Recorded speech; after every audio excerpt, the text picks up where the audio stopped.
광야 같은 세상에서 주님만 의지하며 또 믿음으로 살아가는 저와 여러분이 되기를 소망합니다. 지난 8월 15일 광복절부터 시작해서 지난 3일간 엘링건 앞에 있는 그 빈 땅에 나무 데크를 깔게 되었습니다. 오랫동안 풀만 자라고 또 고양이들의 배변 활동의 장소로만 사용되던 그곳이었는데 이곳에 대해서 이제 어떻게 사용할까, 활용할 수 있을까 고민하던 중에 우리 관리부와 또 집사님들께서 고민 끝에 나무 데크를 깔게 되었습니다. 아시는 것처럼 그 작업이 시작되던 8월 15일은 오후부터 비가 내렸습니다. 비가 오면 작업을 멈출 것 같은 기대를 가지고 있었는데 비가 와도 여전히 집사님들은 일을 하셨습니다. 비를 맞으면서 일을 해보니 해가 쨍쨍거리는 것보다 덜 지친다라는 생각이 들기도 했지만, 그러나 그렇게 비까지 맞아가면서 일한다라는 것에 대해서 또 교우들에게 조금은 미안한 마음이 있었던 것이 사실입니다. 그렇게 3일간 바쁜 중에도 또 여러 집사님들께서 도와주시고 또 함께 해주셔서 즐겁게 일을 마치게 되어졌습니다. 아마 오늘 오후에 조금 남은 작업을 해야 할 것 같고요. 또 주변 조경 작업까지 다 마치게 되면 참 더 좋아지지 않을까라는 생각을 하게 됩니다. 같은 마음으로 애써주신 여러 교우들께 감사의 말씀을 드립니다. 혹 예배 마치시면 한 번쯤 둘러보셔도 되지 않을까라는 생각이 되고요. 이제 곧 가을이 될 텐데 가을이 되면 더 좋은 공간이 되지 않을까라는 생각을 해보게 됩니다. 옛들도 참 좋은 곳이죠. 계절의 변화를 잘 느낄 수 있는, 또 쉼을 줄 수 있는 공간인데 이제 엘림관 앞도 더 좋아지지 않을까라는 생각을 갖습니다. 이 공간이 교우들에게 잠시나마 또 만남과 또 나눔의 공간이 되었으면 좋겠고요. 무엇보다 엘림관이 교회학교 또 예배시설로 또 아이들의 활동 공간으로 사용되어지고 있는데 교회학교에 어린 자녀를 보내신 또 부모님들께 잠시나마 아이들을 기다릴 수 있는 또 만남의 자리들이 되었으면 좋겠다라는 생각을 하게 됩니다. 공사를 하면서 제 개인적인 걱정은 무엇이었냐면 사실은 이웃집이었습니다. 왜냐하면 이른 아침부터 공사를 해야 했었고 또 계속 철근을 자르고 또 두드리는 그 과정 속에서 이웃들을 힘들게 하지 않을까라는 걱정이 많이 앞섰습니다. 혹 뭐라고 말씀하시면 어떻게 대답해야 되나, 그냥 인부인 척하고 말하지 말고 가만히 있을까라는 생각도 솔직히 했습니다. 그러나 다행히도 이웃집에서 잘 참아주시고 견뎌주셨던 것 같습니다. 일을 마친 어제 저녁엔 바로 앞에 사시는 한 아주머니께서 창문 너머로 앞에 깔린 이 데크를 바라보면서 데크를 깔아서 너무 좋다라고 이야기하시면서 덩달아 즐거워하셨습니다. 그래서 제가 그분을 뵈면서 저희 때문에 너무 많이 시끄럽지 않았습니까? 죄송합니다 라고 말씀을 드렸더니 그분이 하시는 말씀이 도리어 사람 소리가 나서 좋았습니다 라고 이야기를 해 주셨습니다. 그런데 그 사람 소리가 나서 좋았다라는 말이 제 마음에 남았습니다. 언제부터인가 제 마음속에 이런 생각이 있었습니다. 우리가 좋다고 해서 다 좋은 건 아닐 수 있다라는 생각. 그래서 우리끼리 좋다고 만족할 것이 아니라 다르게 생각할 수도 있을 것 같다는 생각. 때로는 우리의 모습이 이기적인 모습으로도 비추어질 수 있다는 생각들이 제 마음을 사로잡았습니다. 우리 나름의 이유와 의미를 가지고 있지만 그 이유와 의미가 모든 사람에게, 특별히 우리 이웃들에게 똑같은 이유와 의미일 수는 없다라는 생각이 들었습니다. 우리가 말하는 이유와 의미가 도리어 그분들에게는 이기적인 모습으로 비춰질 수 있다라는 생각이 들어 참 조심스러운 마음이 듭니다. 왜 이해하지 못하나가 아니라 그럴 수도 있겠다라는 생각을 하기 시작하니까 더 조심스러울 수밖에 없었습니다. 그런데 그런 마음을 위로하듯 사람 소리가 나서 좋았습니다 라는 그 말을 들었을 때 참 감사했습니다. 우리 교회가 더 좋은 소리를 이웃들에게 들려주었으면 좋겠습니다. 우리의 소리가 그분들의 창문을 넘어서 그분들의 마음을 위로하고 우리의 모습을 통해 교회의 모습이 또 그분들에게 더 아름답게 비추어졌으면 좋겠다라는 생각을 하게 됩니다. 앞으로 엘링건 앞 공간을 활용하면서 이웃집에 피해를 주지 않을까라는 조심스러운 마음이 듭니다. 하지만 우리의 소리가 이기적인 소리, 또 욕심의 소리, 갈등의 소리가 아니라면 그들에게 이해와 사랑 그리고 믿음의 소리로 다가간다면 그분들에게 사람의 소리를 넘어서 하나님의 소리로 그들에게 들려질 수 있지 않을까라는 기대를 해보게 됩니다. 우리의 소리가 서로의 마음을 울리는 그런 울림을 주는 소리였으면 합니다.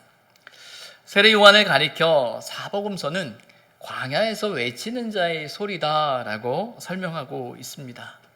그 소리는 분명했습니다. 주님의 오시는 길을 준비하는 소리였어요. 이스라엘 백성이 오랫동안 기다린 메시아의 도래를 준비하고 있는 소리입니다. 이는 세례 요한의 분명한 확신이며 그의 신앙이었죠. 하나님께서 그의 마음 가운데 주신 하나님의 말씀이었습니다. 그래서 그는 외쳤습니다. 회개하라, 천국이 가까이 왔느니라. 이 외침은 다른 복음서에는 언급되지 않는 마태복음만의 외침이죠. 그리고 그 소리에는 사람의 마음을 움직이는 울림이 있었습니다. 그래서 오늘 본문 5절을 보게 되면 예루살렘과 온 유대와 요단강 사방에서 세례 요한에게 나왔다라고 이야기하고 있습니다. 앞선 3장 1절에 보게 되면 세례 요한은 유대 광야에서 외쳤다라고 되어져 있죠. 그 아무도 없는 것 같은 그곳에서 회개하라, 천국이 가까이 왔다라고 외쳤는데 그 울림이, 그 소리가 울림이 되어서 사람들의 마음을 움직였던 것입니다. 그리고 사람들은 세례 요한의 외침 가운데 자기들의 죄를 자복하고 그에게 나와서 세례를 받았다라고 성경은 이야기합니다. 세례 요한은 메시아의 오심을 준비하며 최후의 심판을 이야기하는 사람이었어요. 회개하고 세례를 받으라고 외쳤습니다. 세례 요한에 대해서는 말라기서는 길을 준비하는 사람으로 말라기 3장 1절에 설명을 합니다.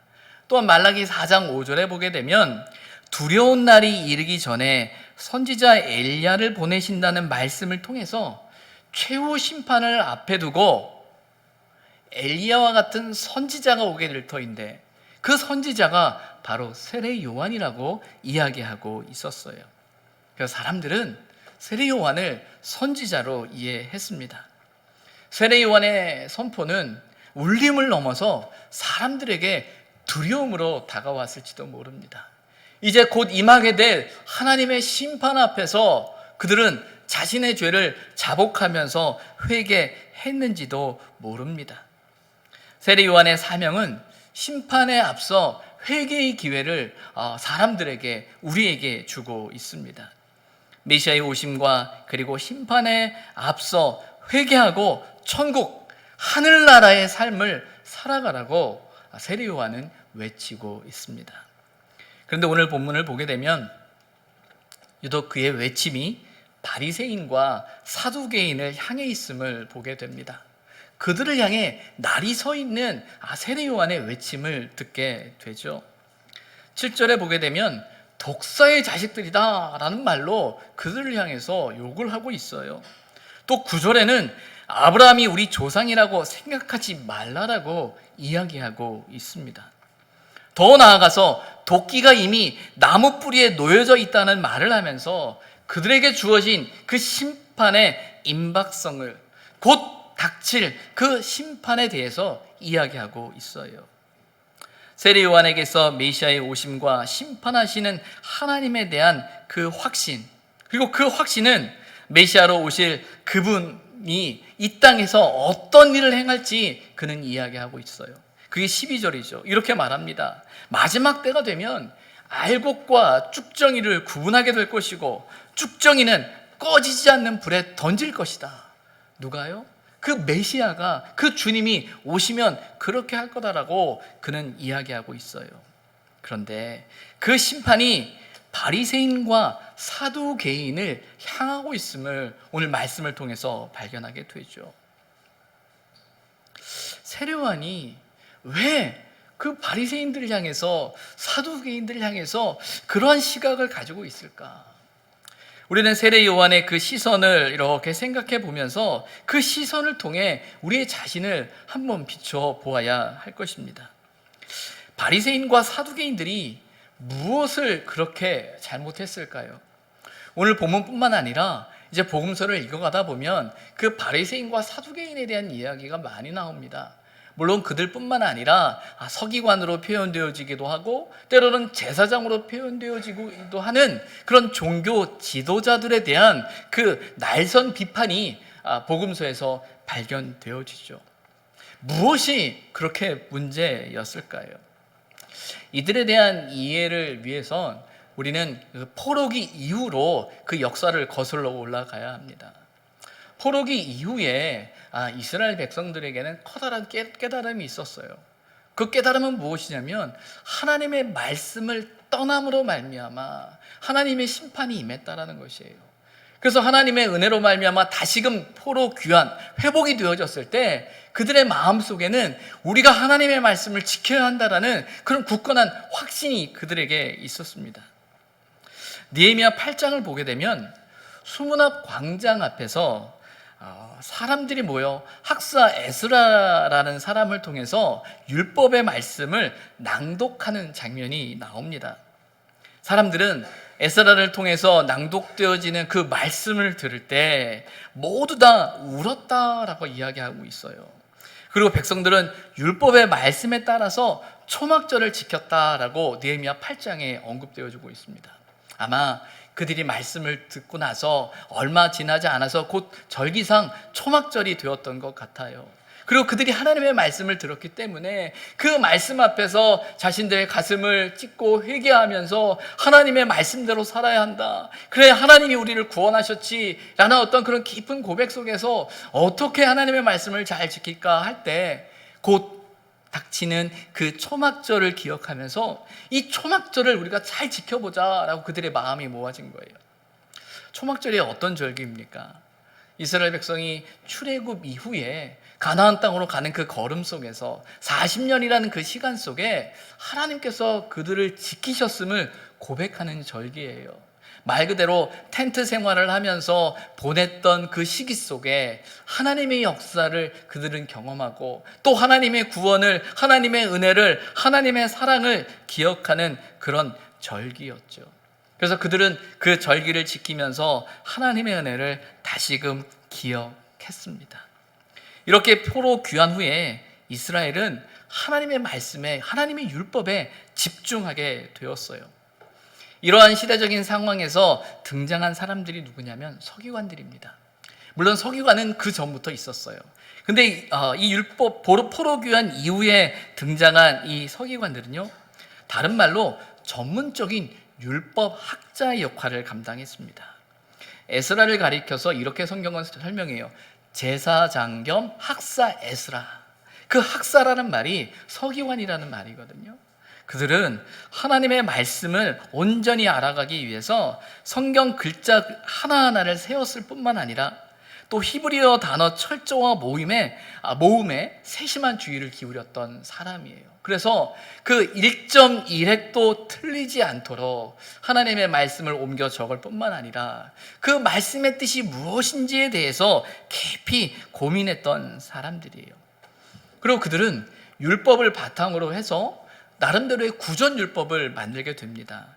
이 구전율법을 만들었다는 건 무엇이냐면 그 율법을 더 잘 지키기 위한 또 다른 율법이라는 거예요. 예를 들자면 앞서서 제가 초막절에 대한 말씀을 잠깐 드렸는데, 이 초막절을 지키는 것이 하나님의 은혜에 대한 감사의 우리의 중요한 절기다라고 고백하면서, 그 율법을 넘어서 구전율법 안에는 그러면 초막절을 지킬 때 그 텐트, 초막은 어떻게 지어야 하느냐, 그러면 초막을 지을 때 쓰는 재료를 무엇을 해야 되느냐까지 세심하게 기록했던 거예요. 그것은 나름대로 율법을 정해서 힘들게 어렵게 하려는 것이 아니라 어떻게든지 하나님의 말씀을 잘 지킬 뿐만 아니라 그 하나님의 은혜를 얼마나 다 기억할 수 있을까라는 그런 선한 마음이 그들에게 있었던 것입니다. 이런 율법학자로서의 서기관들이 바리새인의 정신적인 원조가 되는 사람들이에요. 그래서 바리새인이라고 하면, 바리새파라고 하면요, 철저히 하나님의 율법을 따라 살아가고자 애썼던 사람들이었음을 우리는 알고 있습니다. 또한 사두개인들은요, 다윗에 의해 대제사장으로 임명되었던 사독의 뿌리를 두고 있어요. 사독이라는 사람에게 뿌리를 두고 있습니다. 그는 아론의 적통으로서 모세 율법에 따라 대제사장직을 잘 감당하고자 애썼던 사람들이죠. 그러니까 말 그대로 이스라엘에게서 대제사장은 그 아론의 적통인 사독의 후예들을 통해서 대제사장이 나와야 한다라고 생각하고 있던 사람이에요. 그리고 누구보다 그들은 율법을 모세 율법 그대로 지켜야 한다라고 주장했던 사람입니다. 어쩌면 똑같이 율법을 지켜야 한다라고 말하고 있어요, 바리새파나 사두개인파나. 그런데 이 사두개인파의 특징은 바리새파처럼 또 다른 율법을 만들어서 그것을 구전율법으로 그것을 지키는 것이 아니라 있는 그대로 모세 율법 그대로 지켜야 한다라고 생각하는 것이 그들의 생각이었죠. 이 대제사장들은 포로기 이후에 그들은 종교적인 지도자뿐만 아니라 정치적인 지도자의 역할을 감당해야 했던 사람들이었어요. 왜냐하면 포로기 이후에 귀환은 했지만 완전한 국가의 모습을 갖추고 있지 않았기 때문에 그곳에서 대제사장은 종교적인 위치뿐만 아니라 정치적인 위치에서 그 입지를 다져가야 했던 사람들이었죠. 그래서 그들은 곧 많은 힘을 가지게 되었습니다. 그러나 바벨론 포로기 이후에는요, 어떤 면에서는 바리새인파와 사두개파라는 어떤 그런 구분이 없었어요. 모두 다 하나님의 말씀대로 살려고 말씀을 지켜야 한다는 것이 똑같은 관심이었습니다. 그리고 다시금 이 과거의 그런 아픔이 일어나지 않도록 해야 한다는 것이 그들에게 주어진 숙제였습니다. 그런데 포로기 이후에 시대가 계속 변하게 되죠. 메대와 바사의 통치 가운데 있었을 때, 그리고 알렉산더라고 말하고 있는 헬라의 시대, 그리고 로마의 시대를 거치면서 변하기 시작하는 거예요. 그래서 유대교 안에서 이제 바리새파와 사두개파라는 두 개의 종파가 생겼습니다. 물론 SNF파나 또 열심당으로 이어지는 다른 분파도 있었지만 가장 대표적인 게 바리새파와 사두개파로 나누게 되어졌죠. 자신들이 가진 종교적인 철학과 정치적인 입장을 내세우게 된 거예요. 사두개파는 사독계열의 대제사장을 중심으로 한 지주계급과 귀족층이 중심을 이루었습니다. 그래서 원래부터 힘을 갖고 있었던 집단이었던 거예요. 대제사장이었고요, 또 지주계급들이었고요, 또 귀족층들이 이 사두개파의 중심을 이루게 됩니다. 그래서 그들은 사내드린이라는 유대 사회의 최고 의사결정 기구의 핵심이었어요. 이 사내들이라는 기구는 어떤 곳이었냐면 유대 사회 안에서의 입법과 사법의 역할을 감당했던 가장 중심적인 기관이 그곳이었어요. 그곳의 중심이 사두개파였다라는 겁니다. 그런데 바리새파는요, 율법에 능통했던 평민 서기관을 중심으로 하나님의 말씀에 열심을 가진 평민들, 그리고 중산층들이 중심을 이루게 된 그 집단입니다. 무엇보다 이들은 대중들의 힘을 얻었다라고 생각하고 있었어요. 아니, 많은 대중들이 그 바리새파를 지지하고 있었습니다. 결국 이들은 이스라엘 종교적, 정치적 지도자의 위치에 서게 되었고, 어느 순간부터 서로 다른 신앙의 색깔과 정치적인 입장에서 갈등하는 관계가 되었어요. 여러분, 이 갈등하는 이런 관계가 되면 어떤 생리가 생기냐면 어떻게든지 힘을 얻고자 합니다. 어떻게든지 자신의 입지를 지켜가기 위해서 세를 모으기 시작하죠. 그리고 그 힘을 얻기 위해서 때로는 자신들이 생각하는 것과 다른 결정을 해야 되고, 원래 그들이 생각하셨던 가치와 의미를 잃어버린 채 그 기구를, 그 조직을, 그 단체를 지켜내야 한다는 것이 더 우선적인 가치가 되는 모습을 보게 됩니다. 이 바리새파와 이 사두개인 파들이 서로 다른 어떤 배경을 갖고 있어서인지는 모르겠으나 그들의 신앙적인 모습도 확연히 차이가 납니다. 대표적인 게 종말 사상이에요. 바리새파 사람들은 부활을 믿었습니다. 그런데 여러분, 사두개파는 믿지 않았어요. 그리고 현세에 집중했어요. 그 모습을 보면서 이런 생각을 갖게 돼요. 그렇지, 사두개파는 기득권을 갖고 있는 사람들이니까 지금 오늘 그들이 살아가고 있는 그 삶에 집중하게 되는 거예요. 그러나 바리새파 입장에서는 대부분이 평민들이고 또 약한 사람들이라는 입장에서 볼 때 그들은 부활을 소망할 수밖에 없습니다. 뿐만 아니라 그들이 이 땅을 살아가면서 우리가 행하는 선과 악에 대해서 하나님이 보상해주고 때로는 하나님이 심판하실 거라는 그런 믿음이 그들에게 있었다라는 거예요.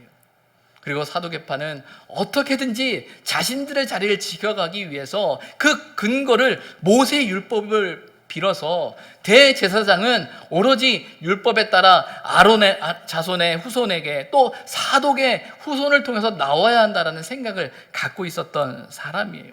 모세 율법에 철저히 집중했죠. 그러나 바리새인들은 그렇지 않습니다. 모세 율법을 바탕으로 했으나 장로들의 유전이라는 말로 그것을 더 중요하게 생각했어요.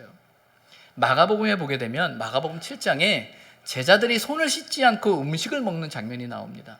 그 모습을 보면서 바리새인들이 뭐라고 이야기하냐면 어떻게 손을 씻지 않고 음식을 먹느냐라고 이야기를 해요.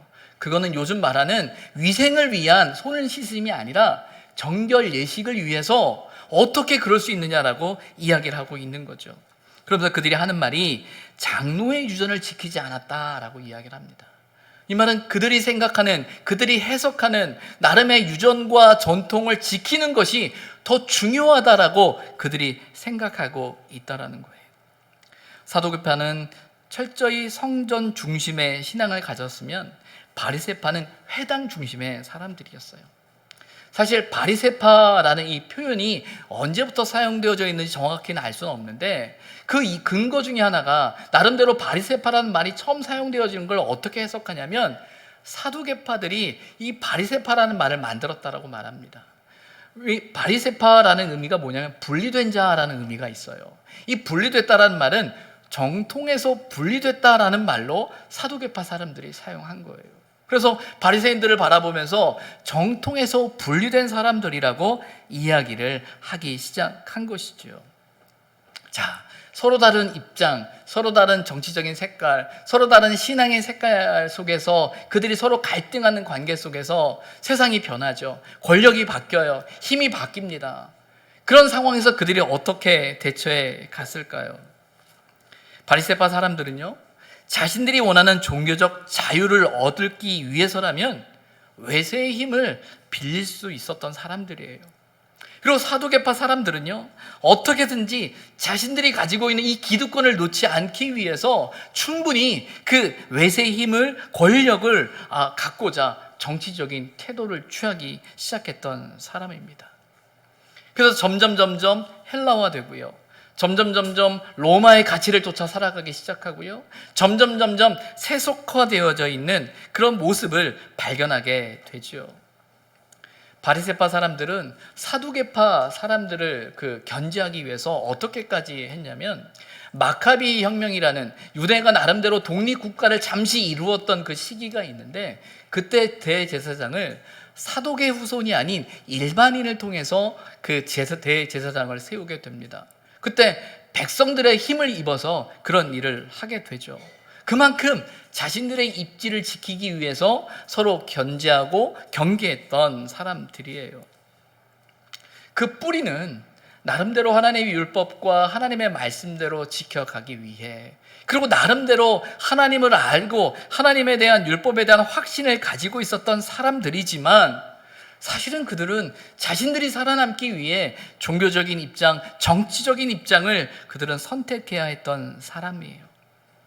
세례 요한이 활동하던 그 시기에는 로마의 친정체제에 힘을 얻었던 헤롯의 아들들이 다스리고 있던 시대였습니다. 그리고 바리새파는 바로 그 헤롯과 연합해서 힘을 얻고 있었던 시기였죠. 그래서 사람들은요, 바리새파의 법령이라고 말하는 할라카를 율법보다 더 앞서 지키기 시작하던 때였어요. 말 그대로 하나님의 말씀, 하나님의 율법보다 장로들의 유전이 더 크게 역사했던 시기였죠. 세례 요한은 그들의 중심을 보면서 너무나 화가 난 거예요. 겉으로는 하나님의 말씀을 지키고 겉으로는 누구보다 하나님을 잘 아는 사람처럼 보여지고 비추어지는데, 세례 요한이 바라보는 그들의 모습 속에는 하나님이 안 계신 거예요. 하나님의 말씀이 없는 것이죠.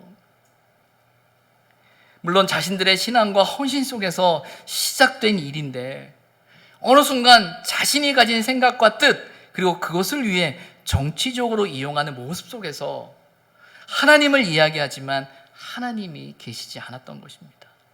하나님의 말씀을 말하고 있지만 하나님의 말씀이 사라져 버렸어요. 누구보다 열심이지만 그 열심이 사람을 움직이지 못합니다. 하나님을 움직이지 못해요. 결국 자신들의 생각과 가치에 갇혀 다른 사람을 정죄하고 판단하는 안타까운 신앙의 모습을 갖게 된 것입니다. 앞으로 함께 읽어내려갈 말씀 속에서 이 바리새인과 사두개인들을 향한, 그 당시 종교 지도자를 향한 주님의 날선 외침을 우리는 이제 보게 될 것입니다. 그들이 정말 하나님을 몰랐을까요? 그들이 정말 하나님의 말씀을 이해하지 못했을까요? 아닐 것입니다. 그들은 너무나 하나님의 말씀을 잘 알았을 거예요. 그래서 하나님의 말씀에 자신의 가슴을 찢는 사람들이 아니고요, 하나님의 말씀을 빙자해서 자신들의 말로 다른 사람의 가슴을 찢는 사람들이 바로 그들이었던 거예요. 저는 이 말씀을 보면서 참 두려운 생각이 들어요. 우리가 하나님을 안다라는 것, 하나님의 말씀을 안다라는 것이 우리가 사람을 살리고 있는가, 사람을 죽이고 있는가라는 생각을 해보게 됩니다. 우리의 생각 안에 갇혀서 하나님을 믿는다라고 말하고 있지는 않나 걱정이 앞서요. 우리가 가진 신앙적인 경험과 믿음이 우리의 생각과 가치 속에 갇혀서는 안 됩니다.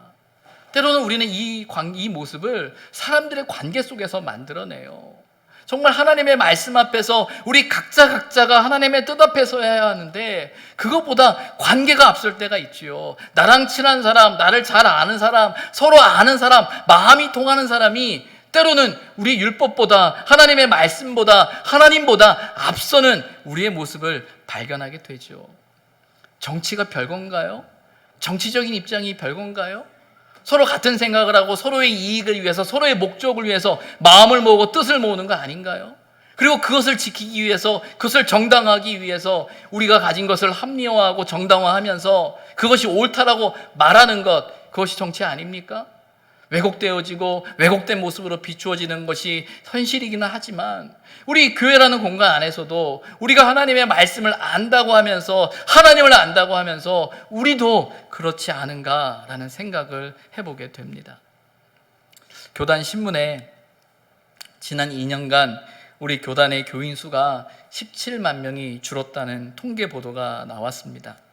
물론 우리 교단뿐만 아니라 기독교 전체가 감소 추세인 상황이기 때문에 별로 특별하게 생각하지 않을 수도 있어요.